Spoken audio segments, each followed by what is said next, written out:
आदाब और crime show बेनकाब में आपका खैर मकदम है। मैं हूं रिजवान मलिक। नाजरीन, इस प्रोग्राम के जरिए हम बेनकाब करेंगे उन दहशत गर्दों के खौफनाक चेहरों को जिनकी वहशियाना करतूतों ने इंसानियत को शर्मसार कर दिया है। ये वो चेहरे हैं जो हमारे और आपके बीच रहकर साजिशों के जाल बुनते हैं और देते हैं खतरनाक वारदातों को अंजाम। तो चलिए ऐसे चेहरों से उठाते हैं नकाब और करते हैं इनको बेनकाब।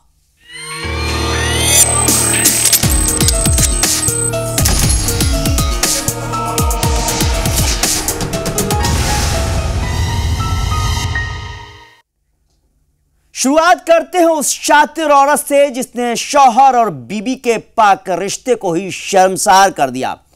उसे अपने शौहर से ज्यादा आशिक से मोहब्बत हो गई। शौहर को रास्ते से हटाने और जमाने से अपना जुर्म छिपाने के लिए उसने एक खतरनाक साजिश रची। पहले आशिक के साथ मिलकर शौहर का कत्ल किया और फिर लाश को छिपा दिया। बाद में साउथ की एक फिल्म की तर्ज पर आशिक के चेहरे की प्लास्टिक सर्जरी करा दी, लेकिन उसका गुनाह छिप नहीं सका। तस्वीर में नजर आ रही तेलंगाना के नागर कर्नूल की रहने वाली स्वाति रेड्डी है। इस पर अपने आशिक राजेश के साथ मिलकर शौहर सुधाकर रेड्डी का बेरहमी से कत्ल करने का इल्जाम है। अपने जुर्म को छिपाने के लिए मुलजिमों ने जो साजिश रची, जानकर हर कोई दंग रह गया। स्वाति ने शौहर सुधाकर का कत्ल कर आशिक राजेश के चेहरे की प्लास्टिक सर्जरी कराई और आशिक राजेश को दुनिया के सामने शौहर के तौर पर पेश किया। लेकिन स्वाति की शर्मनाक करतूत छिप नहीं सकी और वो पहुंच गई सलाखों के पीछे। पूरे मामले पर गौर करें तो 2 साल पहले नागर कर्नूल के रहने वाले सुधाकर रेड्डी से स्वाति की शादी हुई थी। कुछ दिनों बाद स्वाति की राजेश नाम के शख्स के साथ मोहब्बत परवान चढ़ने लगी। दोनों के बीच नाजायज ताल्लुकात बन गए। अपने प्यार को पाने के लिए स्वाति किसी भी हद तक जाने को तैयार हो गई। उसने अपने आशिक राजेश के साथ शौहर सुधाकर को रास्ते से हटाने का प्लान बना डाला। इससे पहले दोनों ने साउथ की फिल्म येवाडू से मुतासिर होकर एक खतरनाक प्लान बनाया। फिल्म में एक्सीडेंट के बाद अदाकार का चेहरा प्लास्टिक सर्जरी से बदल दिया जाता है। इसी फिल्म की तर्ज पर स्वाति ने अपने आशिक राजेश का चेहरा प्लास्टिक सर्जरी के जरिए बदलवाने का प्लान बनाया और फिर उस पर अमल करने की कवायद शुरू हुई। 26 नवंबर 2017 को सुधाकर रेड्डी नागर कर्नूल में अपने घर में सो रहा था तो स्वाति ने अपने आशिक राजेश के साथ मिलकर उसका कत्ल कर दिया और फिर लाश को महबूब नगर जिले के जंगल में छिपा दिया।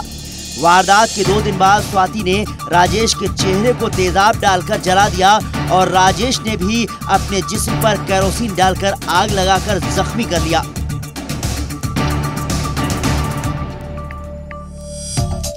जिसके बाद स्वाति ने अपने ससुराल वालों से कहा कि हैदराबाद में कुछ लोगों ने सुधाकर रेड्डी पर हमला कर दिया था और वो जख्मी हो गए हैं। सुधाकर रेड्डी के घर वालों ने जख्मी राजेश को अपना बेटा सुधाकर मानकर हैदराबाद के एक निजी अस्पताल में इलाज कराना शुरू कर दिया। उसके झुलसे चेहरे की प्लास्टिक सर्जरी कराई गई। मुलजिम राजेश के झुलसे चेहरे को सुधाकर रेड्डी के असली चेहरे की तरह बना दिया गया।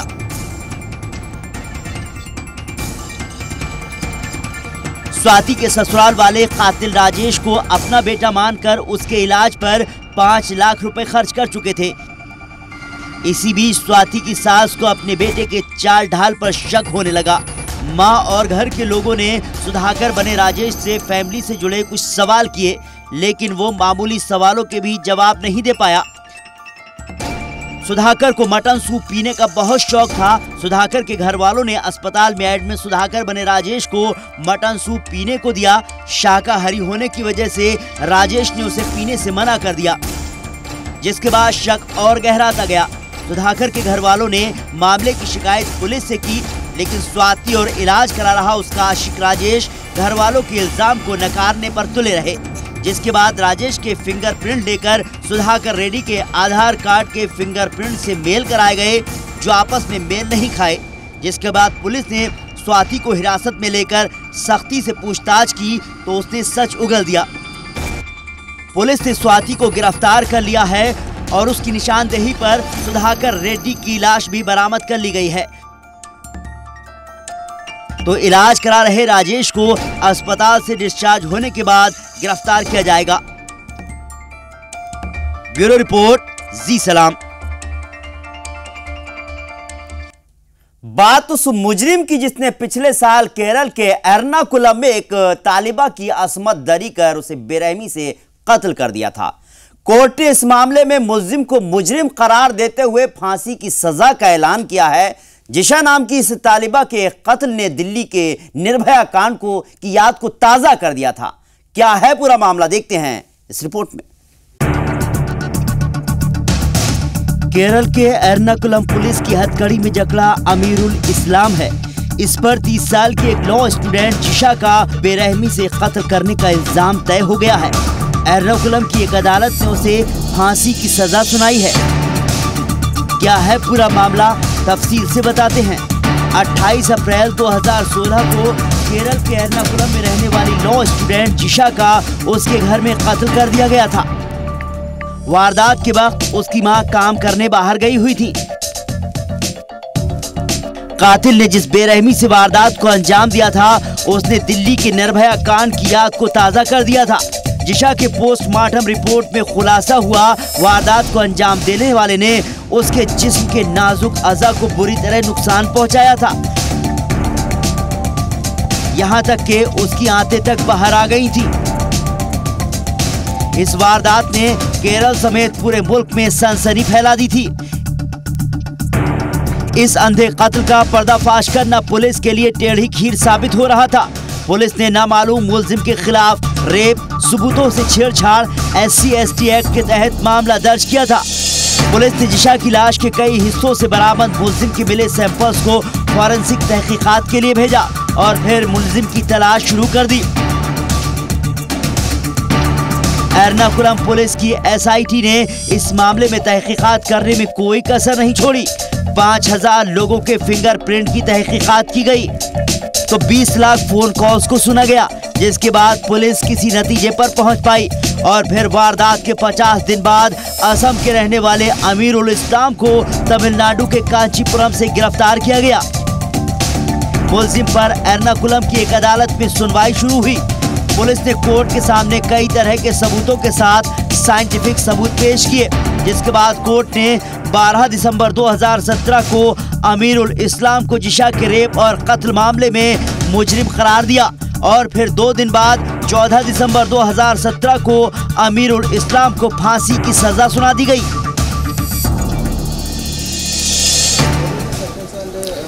Sections under section 449, 7 years rigorous imprisonment and 10,000 rupees fine is awarded. Under section 342 IPC, 1 year imprisonment and 1,000 rupees fine is awarded. And under section 376, 10 years imprisonment and 15,000 fine is awarded.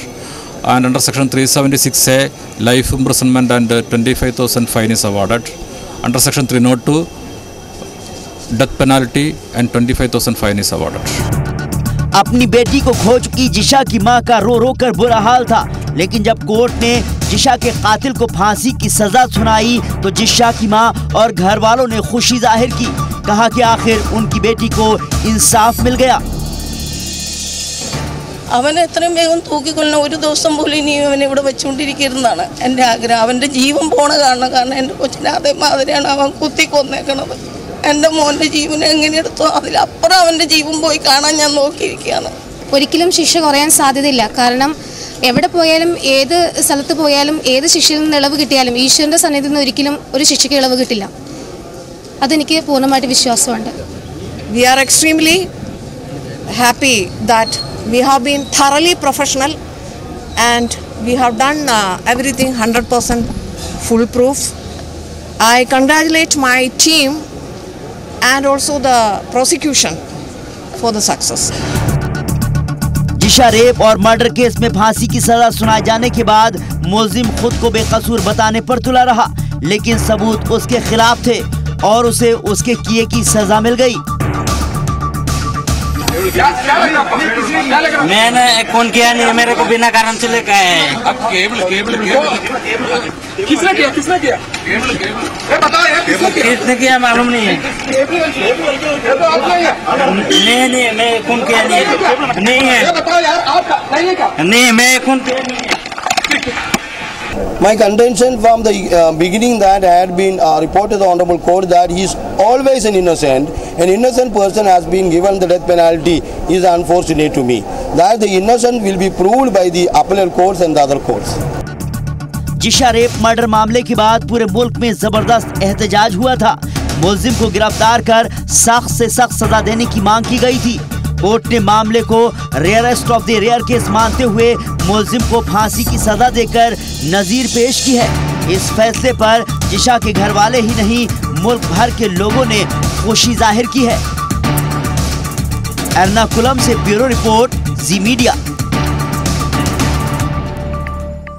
फिलहाल वक्त एक छोटे से ब्रेक के बाद बात करेंगे मुंबई की एंकर अर्पिता की मौत की मुजरिम करार दिए गए प्रोड्यूसर शोएब इलियासी की, और फिर याद आई दिल्ली की दामनी, और भी है बहुत कुछ।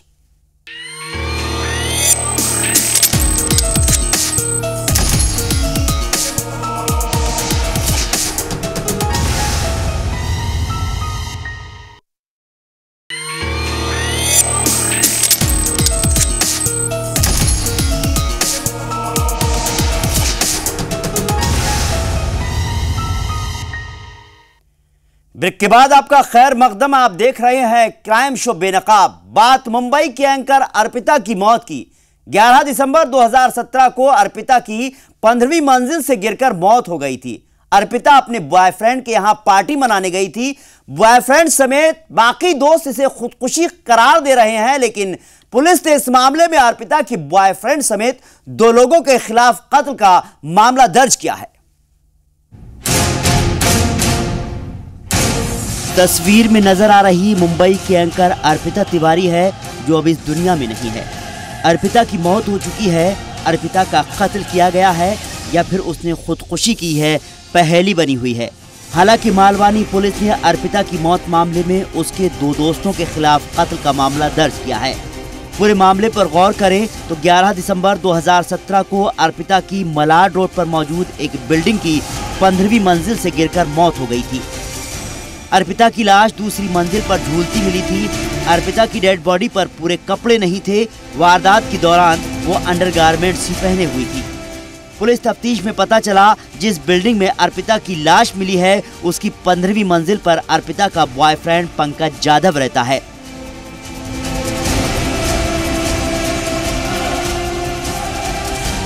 अर्पिता रात में पंकज के फ्लैट पर पार्टी मनाने आई थी, जहां कुछ और दोस्त भी थे।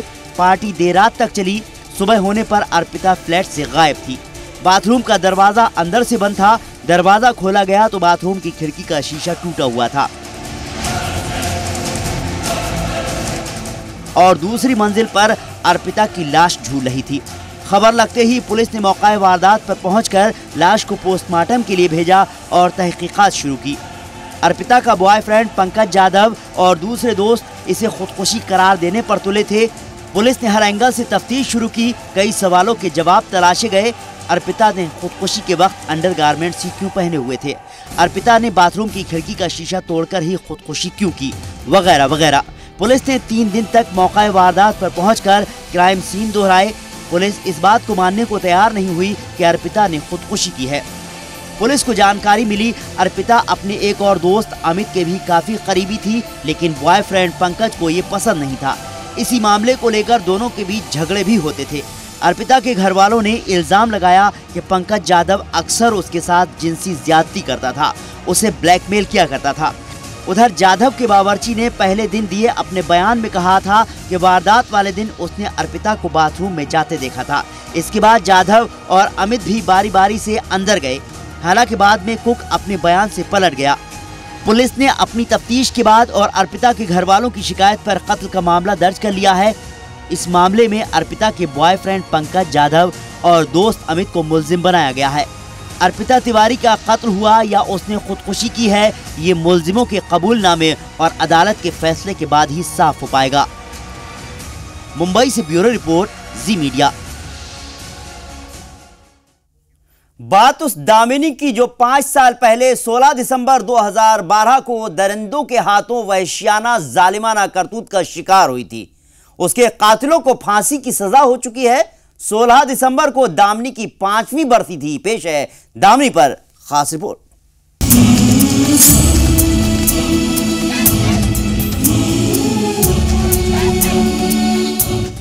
एक दूर शहर से वो दिल्ली आई थी, कुछ ख्वाब अधूरे बुनने आई थी।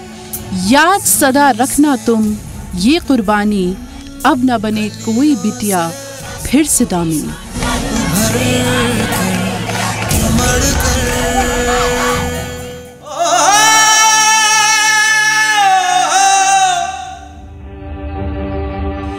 सोलह दिसंबर जमीन और आसमान के दरमियान में फैली उस काली रात का नाम है, जिसने दिल्ली के दामन पर दर्द की इंतहा लिख दी थी, जिसे तारीख अपने सफ़ों से खत्म कर देना चाहती है।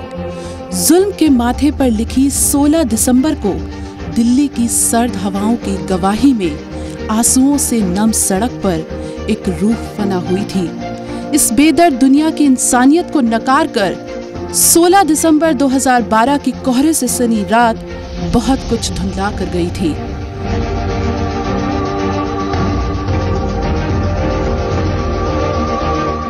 उस रात मर गई थी इंसानियत, उतर आई थी जमीन पर हैवानियत। एक लड़की की खामोश चीखों को मिट्टी में दफन होते देखती रही मुर्दा इंसानों की भीड़। दरिंदे दामिनी को नोचते रहे और दिल्ली रोती रही।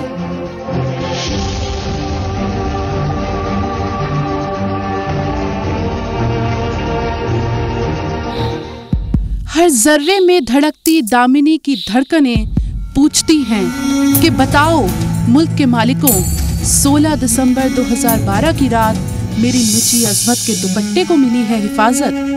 बताओ मेरी कुर्बानी के बाद बदली है मुल्क की तस्वीर। क्या उड़ने लगी हैं बेटियां खुली फजा में? क्या बेटियां लेने लगी हैं सांस बेफिक्र हवा में? क्या बंद हो गया बेटियों पर जुल्म सितम?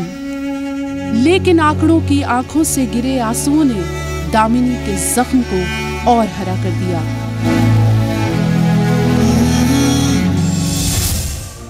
एनसीआरबी के 2016-17 के जारी आंकड़ों के मुताबिक दिल्ली में शरह जुर्म 160.4% रही, जबकि इस दौरान कौमी सतह पर जुर्म की शरह 55.2% है। इस दौरान दिल्ली में रेप के 2155 मामले, जबकि 659 पीछा करने के मामले और 41 मामले घूरने के सामने आए हैं। मतलब करीब 40% मामले दर्ज हुए हैं। ऐसे में सहमी हुई सांसें पूछती हैं, क्या हम मुल्क में महफूज हैं? मुजम्मिल अय्यूब के साथ फरीना खान, जी मीडिया। बात टीवी प्रोड्यूसर सुहेब इलियासी की, जो 90 की दहाई में क्राइम रियलिटी शो का सबसे फेमस चेहरा हुआ करता था। मुल्जिमों की करतूतों को बेनकाब करने वाला सुहेब इलियासी खुद मुजरिम बन चुका है। पेश है यह खास रिपोर्ट। दुनिया को जुर्म से दूर रहने का सबक सिखाने वाला, दुनिया को जुर्म की हर खबर से बाखबर रखने वाला, जालिम को बेनकाब करने वाला, गुनाहगार को सलाखों तक पहुंचाने वाला, आज कत्ल के इल्जाम में कसूरवार करार दिया गया। स्टूडियोज में अपराध के खिलाफ आंदोलन रूपी इस कार्यक्रम में आप तमाम दर्शकों का खैर मकदम है। टीवी चैनल पर जुर्म की दास्तान सुनाते इस चेहरे को पहचान लिया होगा आपने। I am Suhaib Ilyasi, your host. A very warm good evening to you. ये हैं इंडियाज मोस्ट वांटेड वाले सुहेब इलियासी, जिसे दिल्ली की कड़कड़डूमा कोर्ट ने अपनी बीवी के कत्ल के इल्जाम में कसूरवार करार दिया है। 20 दिसंबर को अदालत सुहेब इलियासी की सजा पर ऐलान करेगी। दरअसल 10 जनवरी सन 2000 में सुहेब इलियासी की बीवी अंजू की मुश्तबा हालत में मौत हो गई थी, जिसके बाद अंजू के घरवालों ने सुहेब इलियासी पर जहेज मांगने और अंजू को परेशान करने के इल्जाम लगाए थे और अंजू की बहन ने सुहेब इलियासी पर केस दायर किया था, जिसके बाद दिल्ली हाई कोर्ट ने सुहेब इलियासी पर कत्ल का मुकदमा चलाने का हुक्म दिया था। दिल्ली में पैदा हुए सुहेब ने जामिया मिलिया इस्लामिया से जर्नलिज्म की पढ़ाई की है। इसके बाद वो लंदन चले गए, जहां उन्होंने टीवी एशिया में काम किया। 1996 में सुहेब भारत में crime based reality show India's most wanted लेकर आए, जो मुल्क का मशहूर शो बन गया। Thank you very much for watching India's Most Wanted. Remember, together we can and we will make a difference. लेकिन बीवी के कत्ल में नाम आने के बाद सुहेब इलियासी टीवी की दुनिया से गायब हो गए। अब 20 दिसंबर को अदालत सुहेब इलियासी को बीवी के कत्ल के गुनाह में सजा सुनाएगी। मुजम्मिल अय्यूब, ज़ी मीडिया। फिलहाल वक्त एक छोटे से ब्रेक का। ब्रेक के बाद जानेंगे सौतेले वालिद के कत्ल का राज, और भी है बहुत कुछ।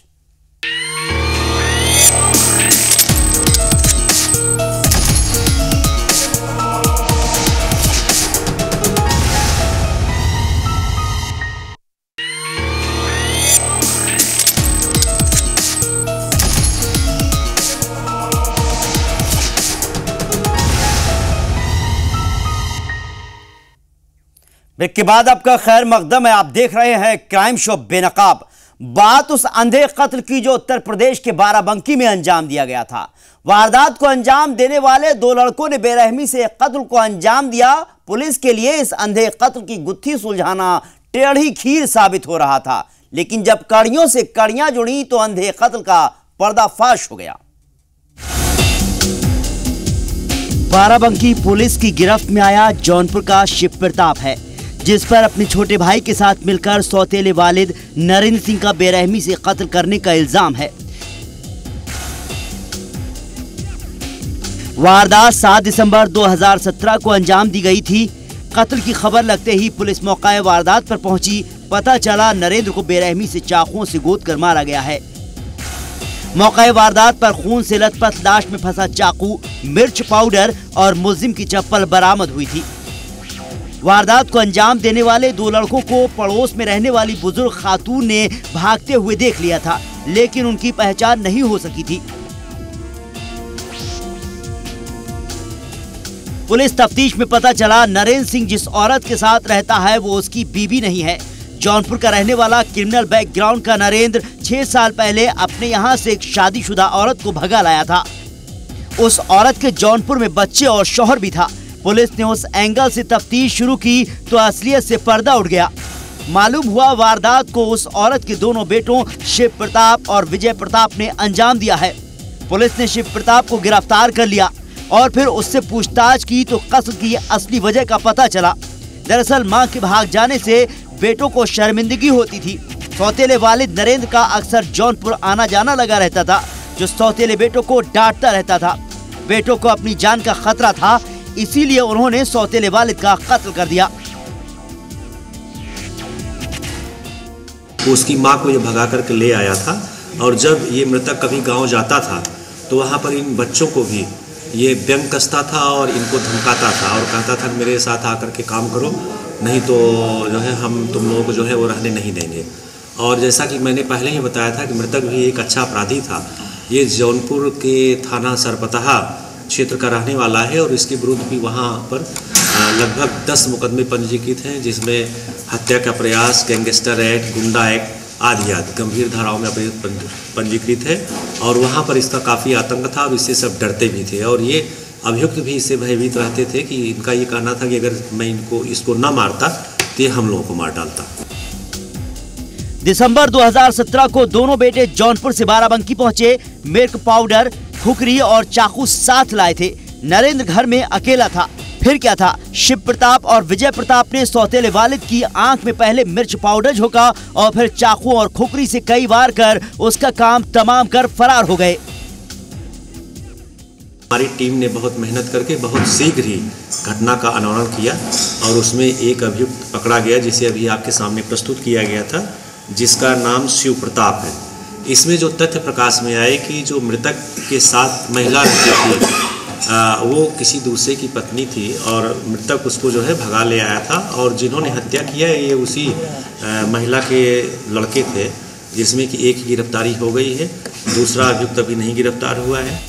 पुलिस ने इस मामले में सौतेले बेटे शिव प्रताप को गिरफ्तार कर लिया है, जिसने अपना जुर्म कबूल कर लिया है। तो उससे बोला बैग चेक करो, यहाँ पर मार दिया था उसका चोट आके। तो इसके बाद पकड़ के हम मिर्ची फेंक के, हमारे पास छोटा चाकू था उसी से मारा। तुम पकड़े, तुम्हारा भाई पकड़ा? वही भाई मारे। तुम्हारा भाई पकड़ा और मारा तुमने? चाकू लेके आए थे साथ में? जी सर। चाकू कहाँ से लिए थे? अमृतसर गुरुद्वारा सर। अमृतसर गुरुद्वारा। अमृतसर वहाँ पंजाब में? हाँ, 4 साल पहले घूमने गए थे सर। जैसे घूमने नहीं जाते, वहाँ वैसे बेचते हैं पंजाबी लोग, वैसे लेते आए। बुरे काम का नतीजा बुरा ही होता है। मुलजिमों ने बड़े ही शातिराना अंदाज में वारदात को अंजाम दिया, लेकिन उनका गुनाह छिप नहीं सका।